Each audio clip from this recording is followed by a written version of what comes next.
रामायण की कथा में माता शबरी को विशेष महत्व दिया गया है। माता शबरी भगवान राम की भक्त थी। उन्होंने सालों तक भगवान राम और माता सीता की भक्ति करने के साथ उनकी प्रतीक्षा की थी। जब भगवान राम की माता सीता की खोज करते समय वन के रास्ते में माता शबरी से भेंट हुई।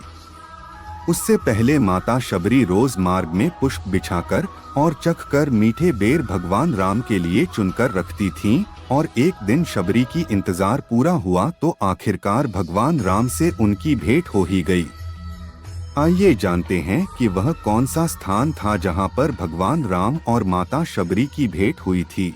यही नहीं, भगवान राम ने माता शबरी के जूठे बेर क्यों खाए थे। भगवान राम और माता शबरी की भेंट उस समय हुई थी जब श्री राम जंगलों में माता सीता की खोज में भटक रहे थे। रामायण में भगवान राम का माता शबरी से भेंट के स्थान का विवरण है। वह शबरी धाम के नाम से जाना जाता है।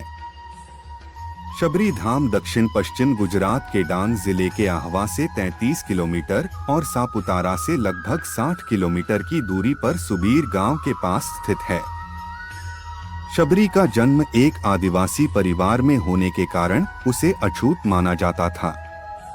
शबरी के माता पिता ने उसका विवाह एक शराबी व्यक्ति के साथ तय कर दिया था। शबरी उसके साथ अपने जीवन को नष्ट नहीं करना चाहती थी, इसलिए वह विवाह से पूर्व अपने घर से भाग गई और वह जंगल में ऋषियों के लिए लकड़ी और खाने के लिए फल तोड़कर लाती थी।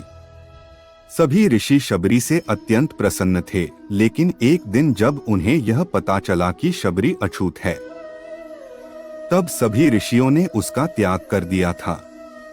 अतः में जब ऋषि मतंग ने उन्हें अपनाया और उन्हें शिक्षा दी, जब ऋषि मतंग का अंत समय आया तब उन्होंने शबरी को बुलाकर कहा कि एक दिन भगवान राम तुम्हारे पास आएंगे और तुम्हें इस संसार से मुक्त कर देंगे।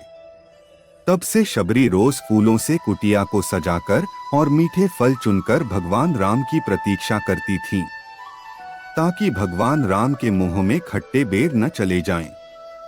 सालों तक प्रतीक्षा करते हुए जब शबरी बूढ़ी हो चुकी थी, भगवान राम माता सीता की खोज करते हुए उस वन में पहुंचे जहां शबरी की कुटिया थी।